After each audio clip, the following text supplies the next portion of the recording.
Damn, so if I link my motherfucking Facebook, if I get a Facebook or a Twitter, then I'll be able to link my Twitter to this too. That's what's up. That's what's bragging. That's what's bragging. Okay. Yeah.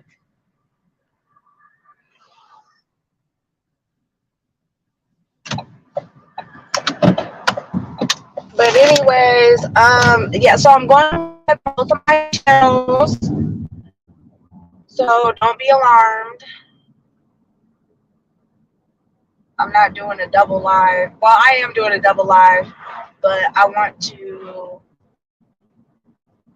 try to build up my subscriber count like over on my other channel too. So I let little shorty cut the in my face.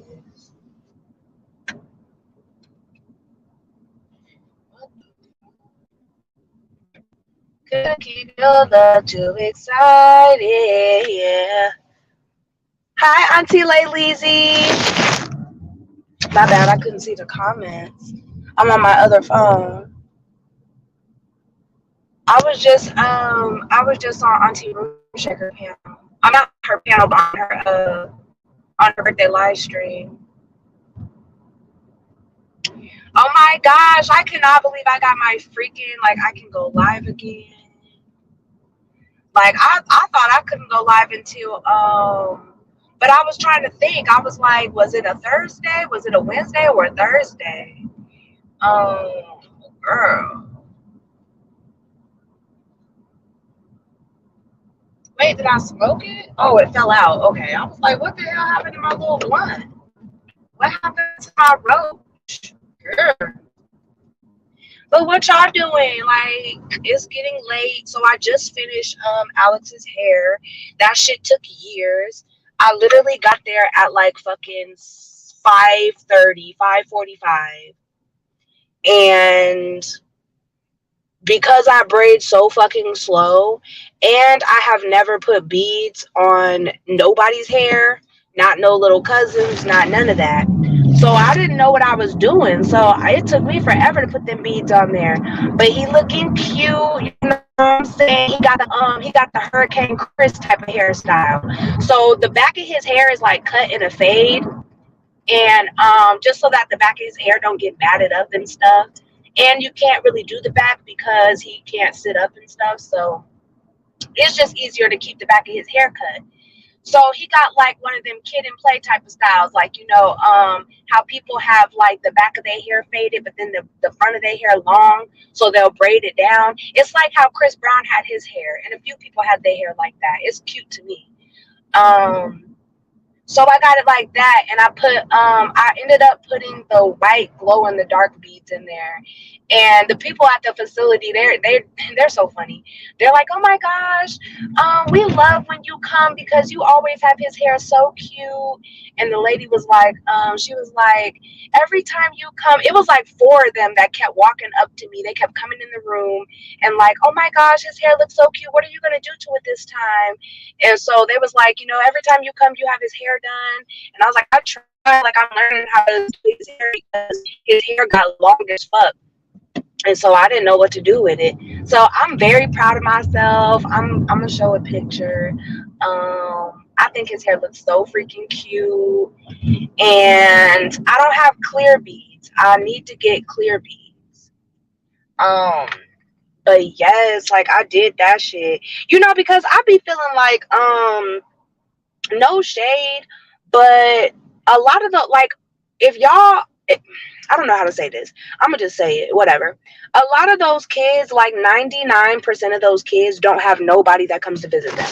Their parents have literally like washed their hands of them. So what did you do to keep getting thrown in timeout? Girl, I was. Oh yeah.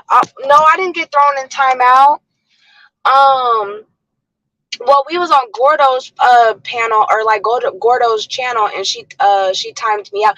I didn't do anything to get timed out. She said she did that because she was being petty, and that the last time we crossed paths, it wasn't too good. And I was trying. I had made a joke, but I was like, I'm gonna leave it alone.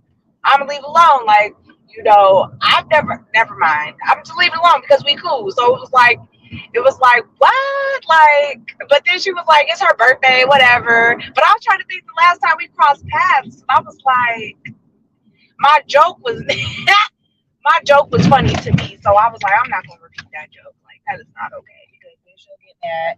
And then, girl, what is this? Is this Columbia? I thought that, fuck, I thought that you could get to motherfucking Marine Drive this way. So yeah, anyway, yeah, I didn't do anything. She said she did it because she was being that because she felt like being petty. So and Gordon was like, "Why you signing her out?" Because our show was finna go live because everybody the dog shit out. I was like, he got 5 seconds to say something because if that was him who did it, I didn't do nothing. All I had said was that, and then that too nice, two New York, two UNC. 2YNC. I don't know who that is. I don't even know if that's a man or a motherfucking woman. But that nigga gonna sit up there and say, "Oh, do you have any proof that Kandi uprooted her kids?" That's what the fuck she said. So I don't need no proof. Ask her for the proof. Why do I need proof? I'm only going off of what the fuck she said on her motherfucking video on her motherfucking panel. She was on her channel, Kandi with the fire emoji, and said that she moved from our state, Oregon, to motherfucking Texas with her motherfucking kids. So I don't know. What proof do I need? That ain't my goddamn life. I'm not leaving. Baby, you batshit crazy to leave our beautiful state. You gonna leave our beautiful state to go to Texas? Bitch, you got me fucked up. Well, that'd be one less white bitch we need in Oregon. Okay, that's one less Democratic vote we got. So, baby, get on. Bye. Don't let the doorknob hit you where the good Lord split you, baby, because we don't need no more crazies up in Oregon. It's always the white bitches. Y'all claim to think that there ain't no black people in Oregon. Yeah, they are. They just don't live by us. They don't live by us. They live in Salem and shit, and motherfucking Medford and shit like that. Girl, y'all better than me. I'm too old. Girl, I'm getting too old. Auntie, I'm really getting too old for this. Cause I be wanting to fight. So like I was threatening people and stuff on my last video. That's why I got put in YouTube jail.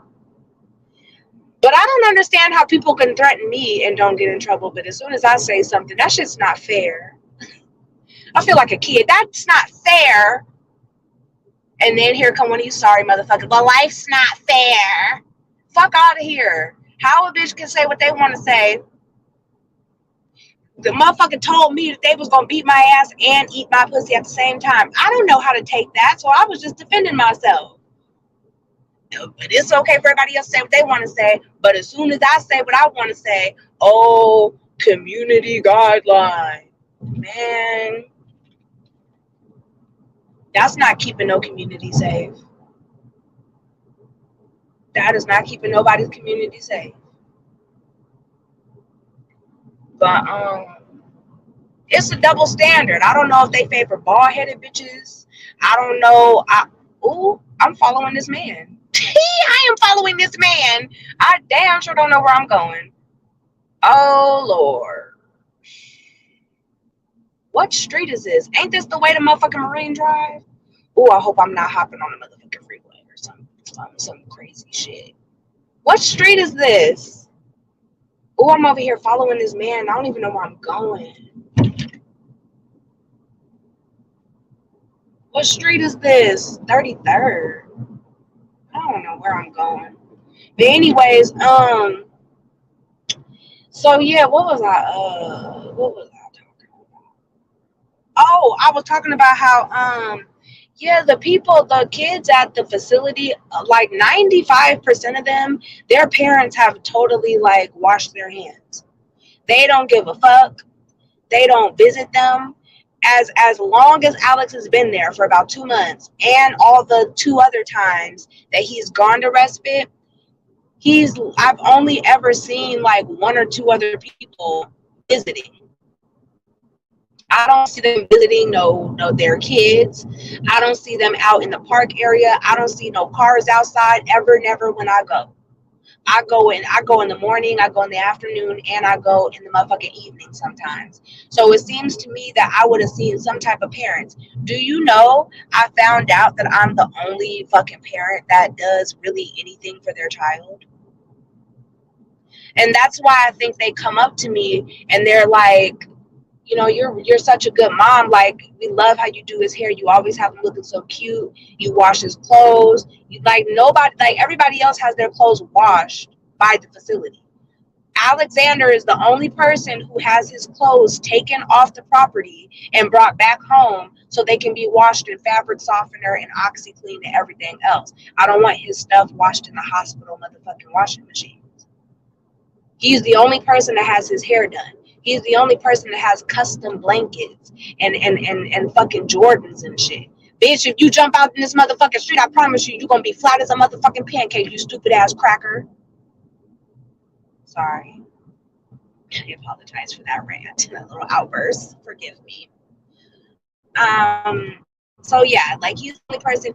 And so I obviously I know what it is with my child, but I also feel like that's another thing that when motherfuckers talk about, oh, you don't do this for your child, da da da da, you go get your son, bitch. If I really didn't do shit, Alex would be sitting up there looking like the rest of them motherfucking kids with garanimals on and other motherfucking shit and don't see their motherfucking parents. Parents have literally said, fuck you. We don't want to care for you anymore.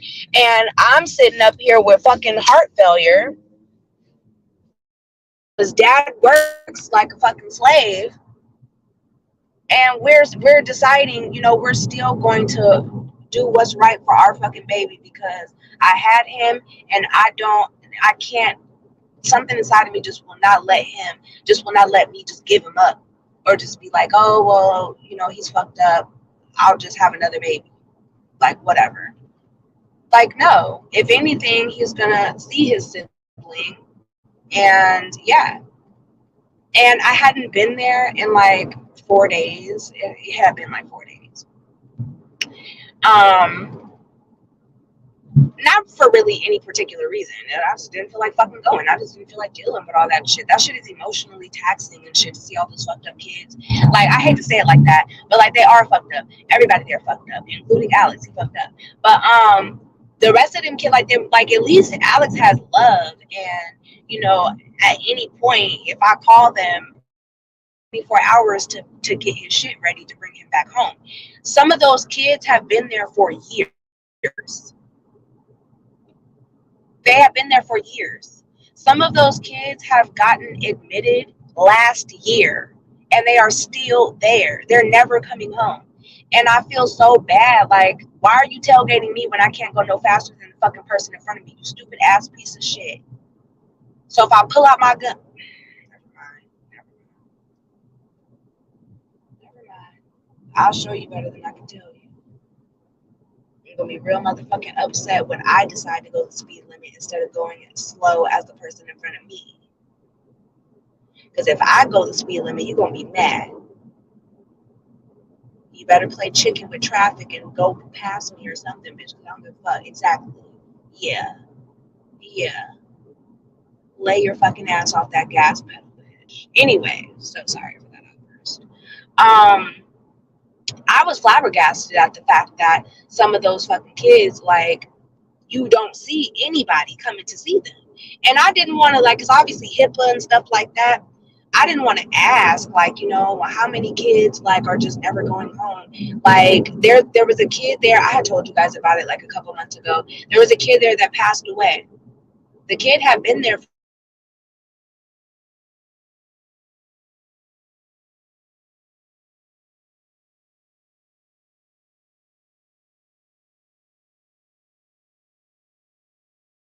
like, really just no different than for babies.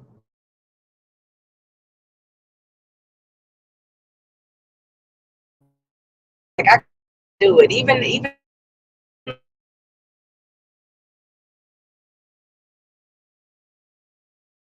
I didn't go see him. I was thinking about him and I was washing clothes.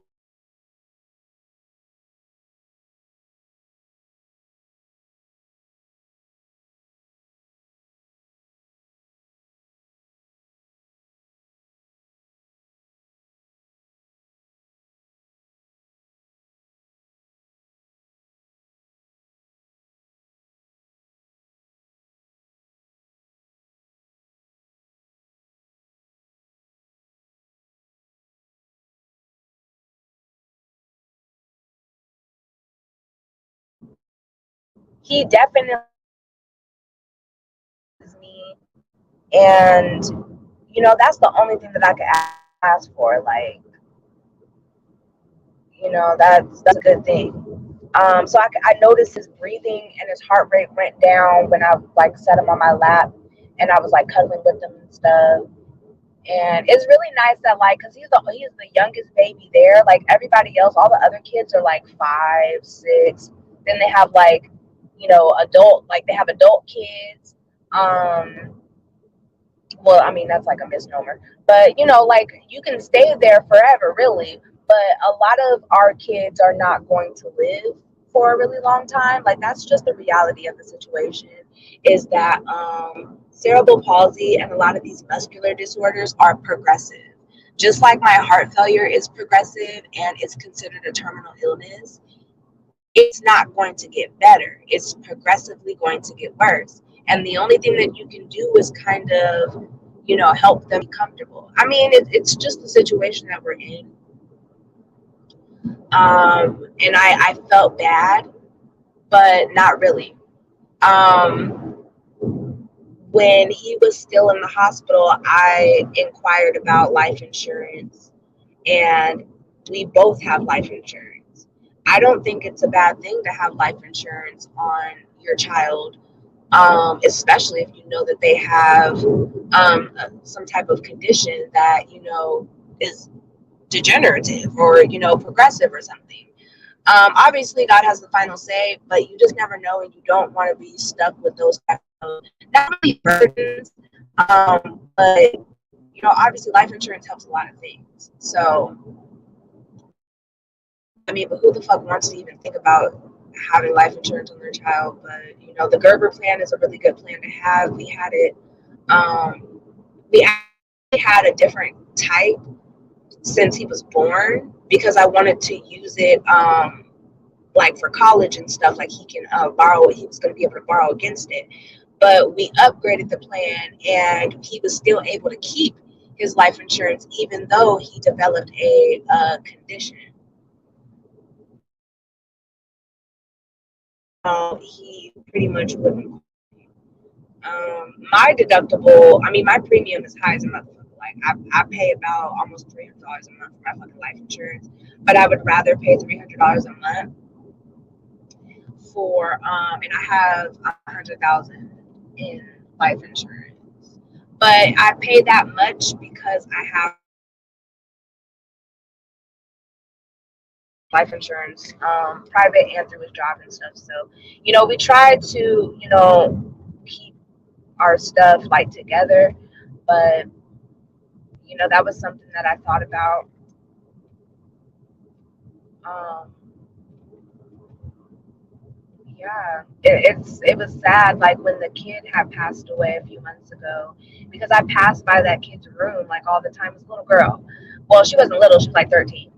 Um, but I passed by her room like a lot, and so to see her little picture up there and the candles and like it's kind of just a reminder that our children are not normal, and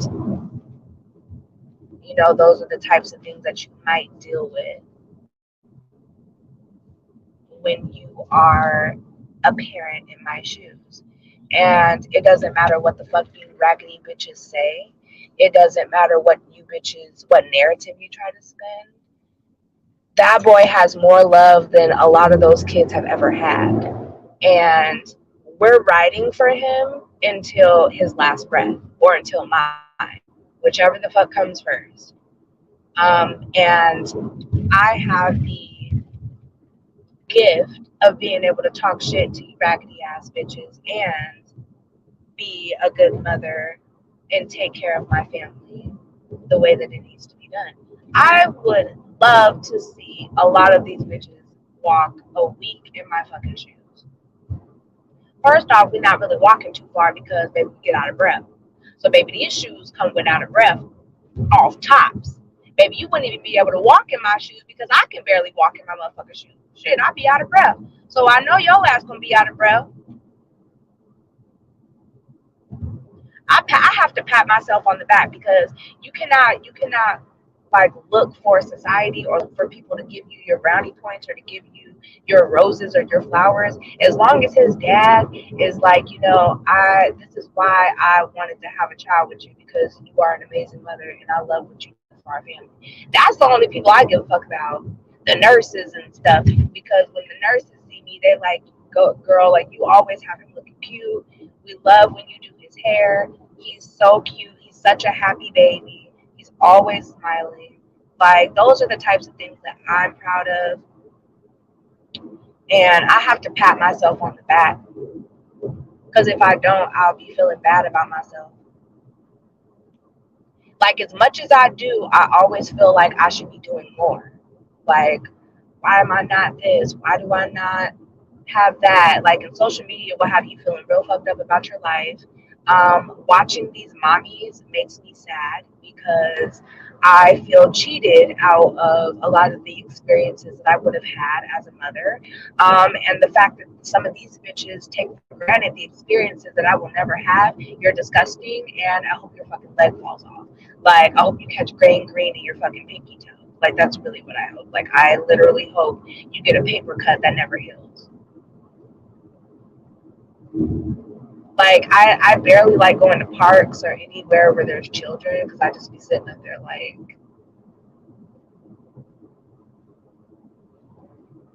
I don't want to sound crazy, but you ever heard of those situations where women couldn't have children, so they went to the hospital and they snatched up somebody's kid and like try to take care of it? Like there was a black lady who did that. She snatched up some lady's baby at the hospital and raised the baby as her own for 20 years. Now I've never been at that point. Like you ain't got to worry about me snatching up I don't want nobody's snotty nose kid. The most that I want is to be able to have another fucking opportunity and get this heart strong enough to where I can have my own baby, because I can. I can. Like, I literally am fertile as fuck. But my heart is the issue. So I'm not really, like, I don't need to snatch up nobody's baby because I really could have my own. I'm just, like, not feeling comfortable with that. It would be going against medical advice. Like, that's really what it is. Like, it would be a selfish fucking move. It'd be very selfish. Financially, we're fine. Like, we really could have another baby and be totally fine. But if I have this baby and I end up, cold blueing or having a fucking cold blue during delivery, then I would be selfish enough to leave Alex's dad with now 2 children by himself. And I don't want that type of burden. But like, some of these bitches are aggravating to me. Very ungrateful with life.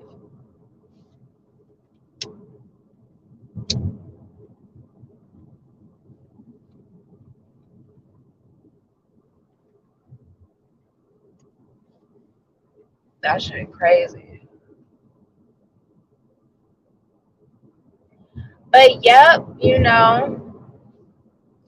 has a lot more good days than bad days. He's always smiling. He's always smiling. He's always doing new things. Just trying to, get the repetition and just trying to check off certain things. I'm not no damn mommy blogger, so I'm like half mommy blogger, half reactor. Like, she's from the mommy sector. Shit, I'm kind of in the mommy sector, but not really. Because the same critiques that they have for them, they be trying to do for me. But, bitch, I didn't share my shit to get a bag off my family. I just happen to share stuff because I feel like it. But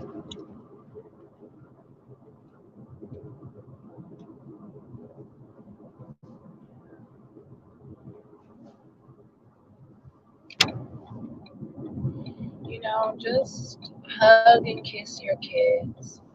And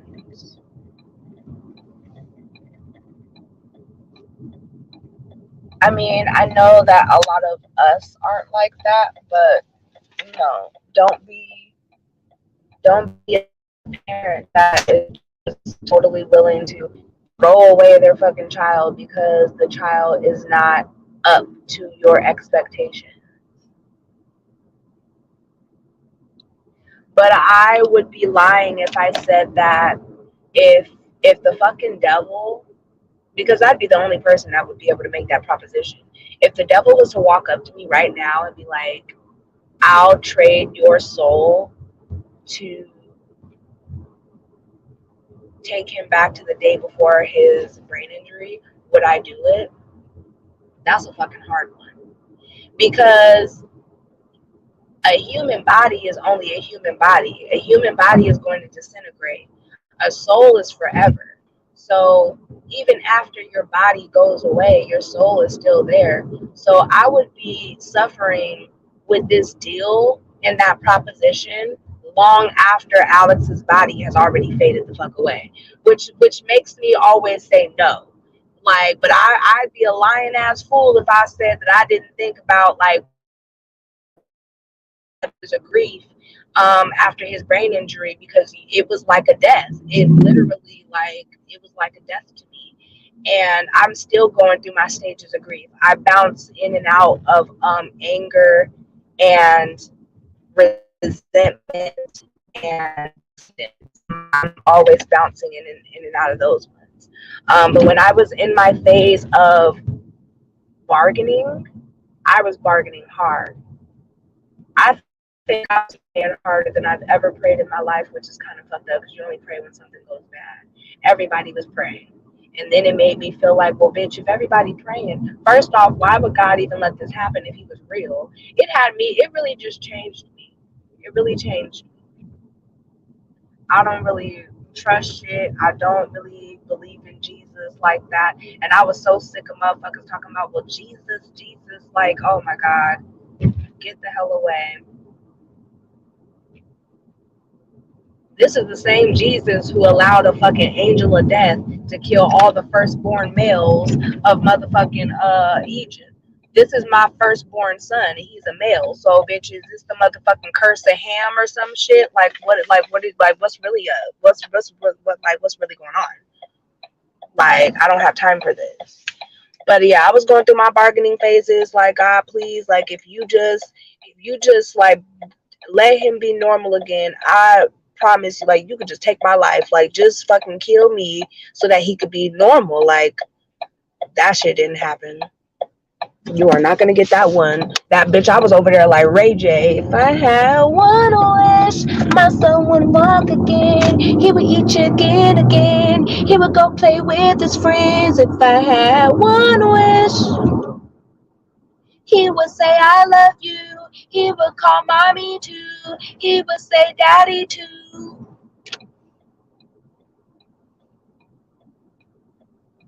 But nope, I didn't get not a piece of the answer. The only thing I got was from these raggedy ass Christians. Well, God doesn't place anything on you that you couldn't handle. That is the worst motherfucking shit I've ever heard in my fucking life. I'm sorry. I'm so sorry. That is the worst advice or worst motherfucking words of encouragement I've ever heard in my fuck ass life. God would never put something on you more than you can handle. And what is your definition of handle? Like, cause I'm not handling it. Like, I'm not. I'm really just coping. I smoke more than I ever have in my fucking life. I go through an ounce a week. Like, I have fucking nightmares. Like, I don't like hospitals. I cry every time I visit him. I cry every time I see him. Like, no. What do you mean? And then well, just ask for strength. Just ask for this or that. Like, no. Mm-mm. I got irritated with that shit, like, very fast. But then I was mad, so I was irritated with that statement, but then I started agreeing with that statement a little bit because honestly, I started looking at other people and I was like, honestly, they wouldn't be able to do what I do. I got my double AMA to become a medical assistant in 2017. So I'm familiar with the medical industry. I knew how to do blood draws. I'm very familiar with the medical industry and things like that. So if anybody is going to have a intellectually disabled or developmentally disabled child, it should be somebody who, worked in the medical field or is familiar with the medical field. I already was CPR, basic life support certified, so that helped. And I caught on very fucking quickly when it came to his feed and his formula and just all of it came to me very fucking easily. So I I kind of started believing that maybe, and then I started, the Black Cerebral Palsy Facebook group. And connected 5,000 plus Black women all over the United States with different resources about being African American, having cerebral palsy, or being a caretaker. I kind of guess it could be a blessing in disguise, and I don't know if maybe I should follow that. If this is what I'm going to be faced with, should I start speaking about it? Should I make a YouTube channel and start talking about cerebral palsy awareness and, how I cope and things like that? Like, I'm going to have to share our story in order to help people. But, with a lot of spectrum disorders and neurological disabilities being found or being diagnosed, it's closer to home than you think. I didn't realize how many fucking parents were just like me. I literally was like, I've never seen anybody. There's not a lot of people. Actually, I'm the only person with heart failure. Like, I'm the only person that's, has a terminal illness that's dealing with a disabled child. But there's a lot of Black parents out there that have disabled children, and they go through the same things that I do. They go through the same stigma of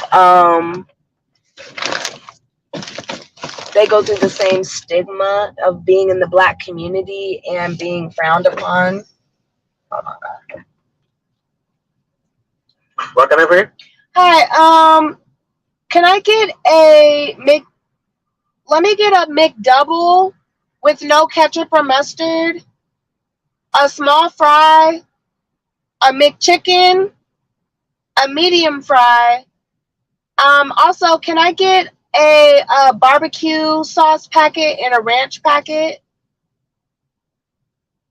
And then, do you guys have cinnamon rolls? Yep. Can I get a cinnamon roll too? Okay. And then that's it. All right, check on that. Thank you. Yep.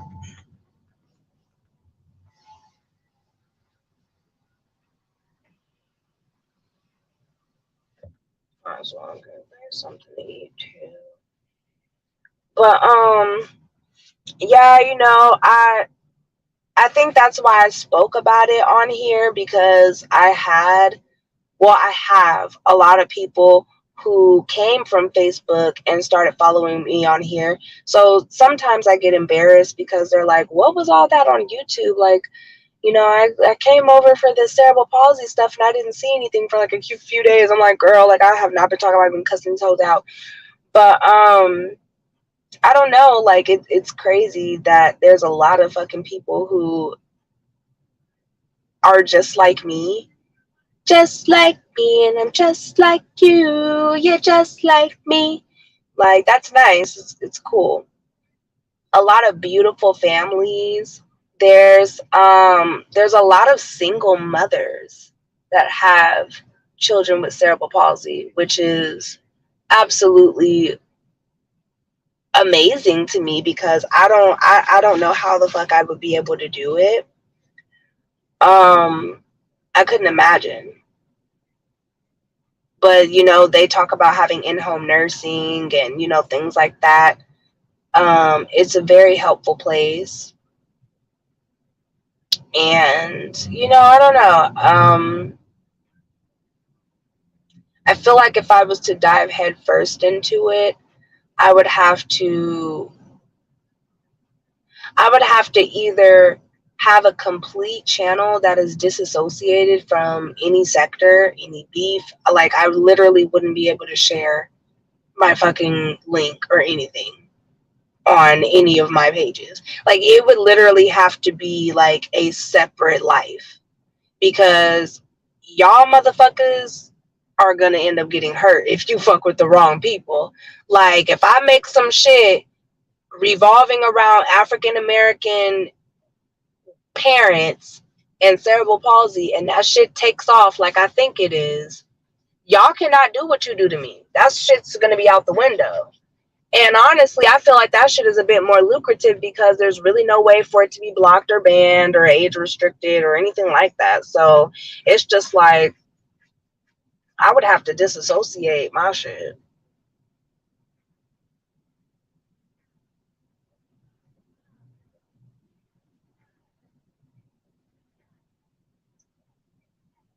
Right in this little garage. I don't cook, I don't clean, but let me tell you, I got this ring. But yes, he over there with them, hey baby, hey baby, hey baby. You wanna know what they say in respite? Hey baby. Got the glow in the dark beads. We testing, hey baby. That shit finna be cute. Cause I kind of seen them, like, it was like getting dark, and I seen them kind of lighten up a little bit. And I was like, ooh, they're really glow in the dark. Big, like medium sized glow in the dark beads. And he was like moving his head around. And I think he realized that he had them on his head because he kept shaking his head side to side. And then he was like looking in the corner of his eye because a couple of the braids like come down in his face to make him look cute. And I did his baby hairs and stuff. Cause you know, my son got baby hairs, you know. And he got a lot of hang time, girl. Them motherfucking beads was just swinging. It was so cute. I was so proud of myself. Like, yes, you better work. And then the rest of them kids just be looking like, who shot John and forgot to shoot him? Like, I don't know. Like, I just be feeling bad. Like, they don't have no lotion. And I wrote everything with Sharpie on his motherfucking, with his name on it, because I don't need none of them people stealing his shit because they ain't got nothing. His stuff costs money.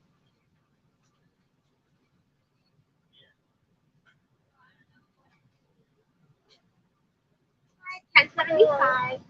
Mm-hmm. But yeah, a lot of them don't have no haircuts. Their hair's not done. They got like generic blankets. Thank you. They don't have any stuffed animals. Hi, Club J Town. Thank you. You too.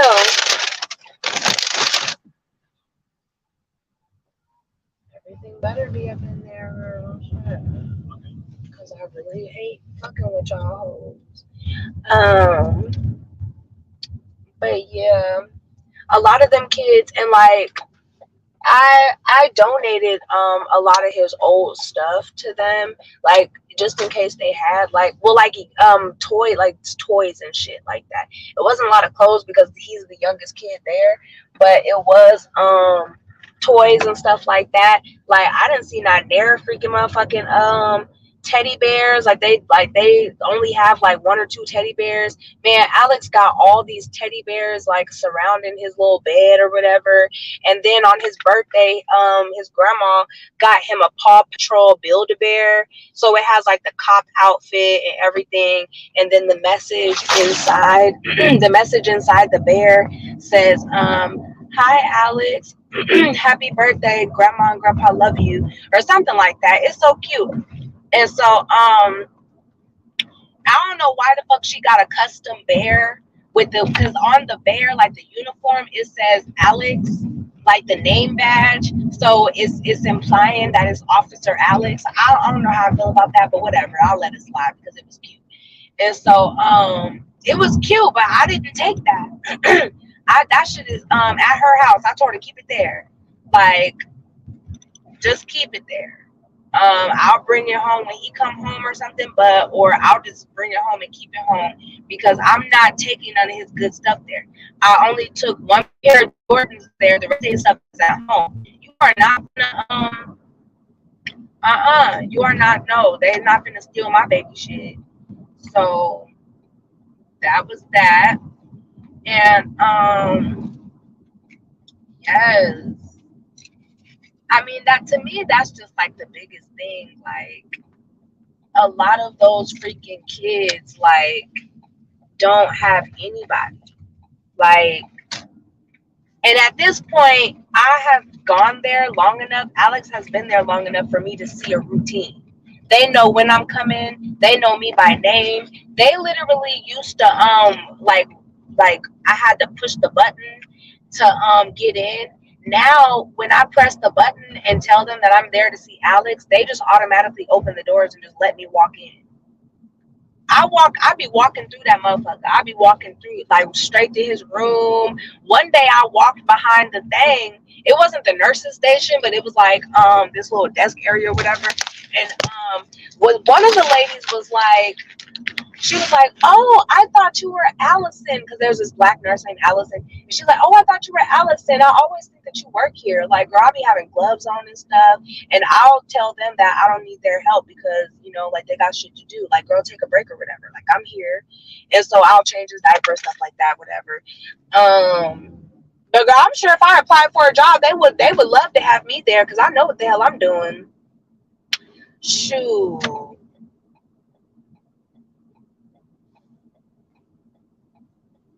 But yeah,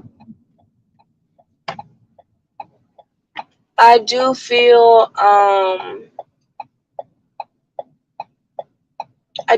a sense of purpose, you know, or like at least, you know, I just feel like it gotta be something to it, you know. Shit happens, but I also feel like things are for a reason. As much as I hated hearing that when I was going through it, things do happen for a reason, and I don't know what reason we would have. So y'all got all these motherfucking doors open and everything the fuck ass else, but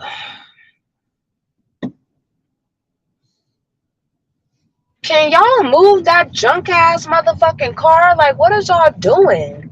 And I dare you to motherfucking yell or do anything because I'll shoot your stupid ass. I hate people. Like, they just do stupid stuff and then they expect for somebody not to say something or cuss they fucking ass out. Bitch, I wouldn't give a fuck, ho. Move that motherfucking ugly ass, dirty ass motherfucking car out my way. The hell?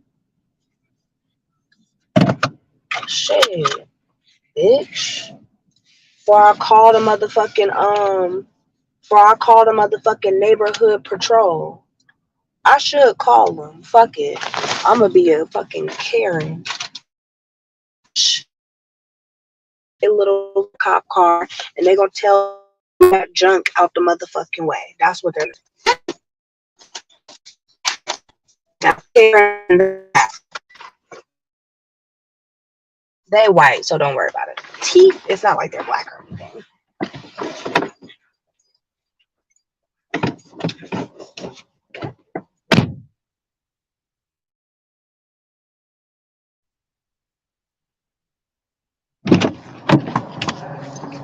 I was just thinking about that. So wait, if you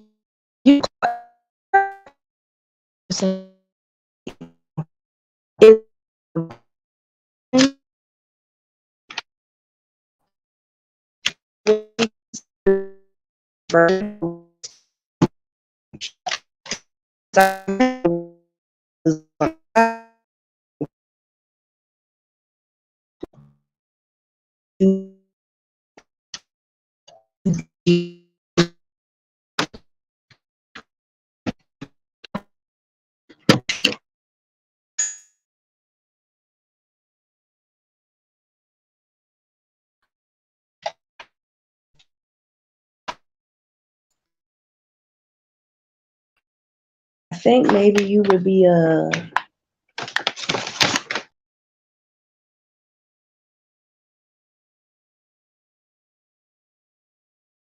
like black people don't necessarily call the police, so we need a name for that. Like instead of motherfuckers being like, oh, I'm black, I'm not calling the police, bitch. I'll call the police so fast on a white person, bitch. They are dangerous. The fuck.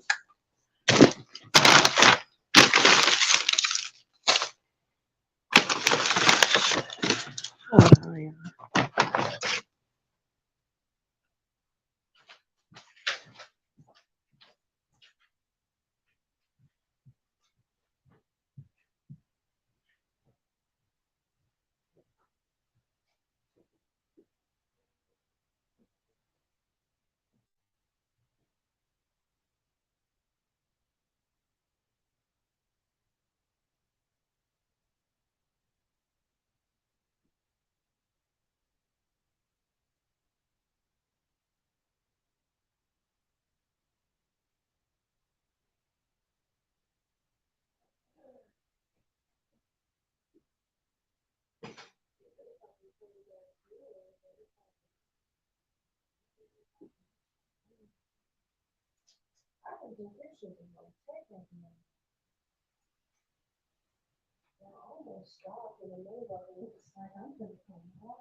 It took like 3 hours.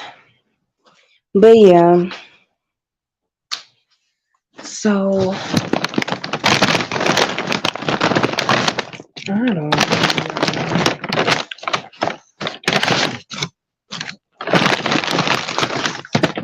That was just a mess to me. And I feel really bad for those kids. But